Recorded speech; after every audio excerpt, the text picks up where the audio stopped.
I have a lot of military retirees.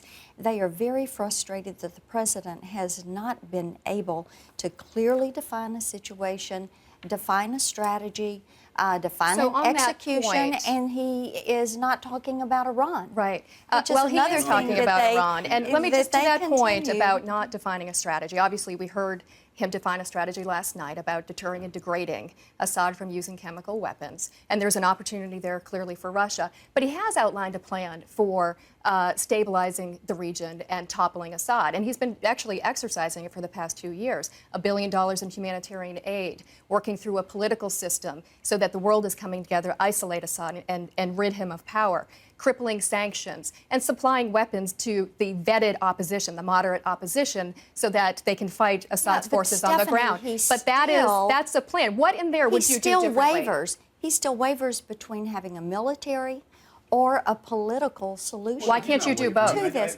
Yes, I'm he sorry, I is. disagree with you. Yes, he is. There are members of your it's caucus who have said he's going too far, too fast, and he should do something other than military. And there are now members there's of a your potential- caucus correct. doing the absolutely same correct. thing.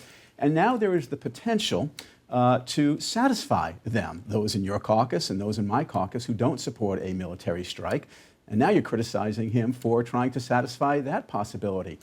Look, I think we've got to keep reasonably all the options on the table and make decisions based on what is in our best interest. And remember what the strategic objective is. My final point on this. The strategic objective has always been to deter and degrade the Syrian regime's chemical weapons capability, not just to protect citizens of Syria, but because of Iran, because we don't want to send a message to Iran that when you use weapons of mass destruction, our policy is don't worry. Steve, you should deter worry and degrade, because of troops in North change the Korea. momentum on the battlefield. You know, are we or are we not going to get rid of Assad? When you talk to those in the region, you talk about the humanitarian aid there. Go talk to some of those in Kurdistan, Stephanie.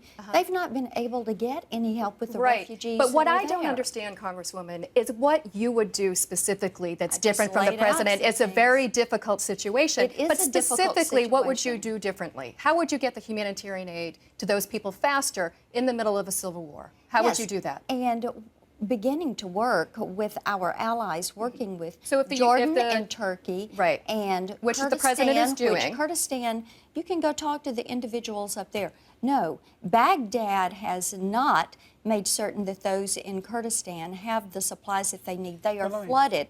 They are flooded with refugees Let me just right make now. a